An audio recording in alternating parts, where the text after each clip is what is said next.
मैं चैलेंज करता हूँ, मैं लेके चलता हूँ। बोलो नड्डा जी। शाह साहब तो कहीं गायब हैं, मोदी जी तो अपने पिंजरे में रहते हैं। अगर जेपी नड्डा आप में हिम्मत है, चलिए मेरे साथ किसानों के बीच में, प्रोटेक्शन मैं दूंगा, आपको एनएसडी की भी जरूरत नहीं पड़ेगी। किसान आपसे सिर्फ बात करेगा। मैं आपको कहूँ, आपके पास एक जवाब नहीं होगा, क्योंकि आप चाटुकारिता के उस पराकाष्ठा पे पहुंच गए हैं कि आज बीजेपी के प्रेसिडेंट बन चुके हैं। नड्डा जी, आप तो 70 साल से जानते ना इस भारत को। हम तो जंगलों में रहते थे, कौवा थे, आप कबूतर थे, पेड़ों की शाखों पे रहते थे।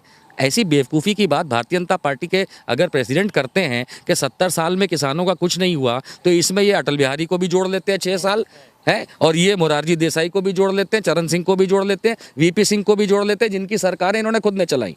तो ऐसे बेअकल लोग जब इस तरीके की कोई भी बात करते हैं, तो हम इनको नड्डा की बजाय गड्ढा बोलेंगे तो देश के लिए कोई बुराई नहीं होगी। मोदी जी को भैया किसने चुन के भेजा? कौन, किसने भेजा था? संघियों ने। थोड़ा सा ध्यान रखो संघियों, तुमको तो अखंड भारत बनाना है, ये खंड खंड भारत कर रहा है। तुम्हारे पास खुद में दिमाग नहीं। मैं बाकी भारतवासियों को तो 2 मिनट के लिए साइड में छोड़ देता हूँ। जितने संघी हैं आप लोगों को एक छोटा सा मैसेज है, कम से कम किसी अकलमंद को तो भेजते। किसी अकलमंद को भेज करके तो तुम तो अपना खुद का सपना खत्म कर रहे हो। ये अखंड भारत नहीं बनाएगा, ये भारत का खंड खंड कर देगा। हिंदी इंग्लिश में मिक्स हो जाता है कि ये मन की बात जो करते हैं, ये अंततः मौन की बात बन के रह जाता है। ये बंदरों वाली बातों से नहीं चलने वाला। ये जो इतना आकर के कहानी सुनाते हैं, 1 घंटा 2 घंटा जो भी ये देश का बर्बाद करते हैं, और अंततः ये समझ लीजिए कि आप बंदर चुनोगे तो सर्कस ही देखने को मिलेगा। 1000 रुपया का नोट बंद करके काला धन गायब करने वाले 2000 रुपया का नोट लाए। ये क्या था?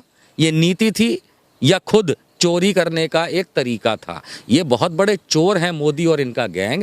गुजरात में से इतने अरबों रुपए इन्होंने चोरी करके निकाल लिए कि गुजरात आज की तारीख में डूबा हुआ प्रदेश है। बाद में ये बन गए प्रधानमंत्री, इन्होंने देश की वाट लगा दी। आज की तारीख में आप बताइए भैया, आप जीडीपी तो बहुत दूर की बात है, आप लोगों के पास नौकरी है, आप लोगों के पास काम धंधा है, जेब में पैसे हैं, आपके पास है कुछ खाने को? नहीं है। लेकिन मोदी जी की काजू की रोटी और शिमला के मशरूम धन धनाधन चल रहे हैं।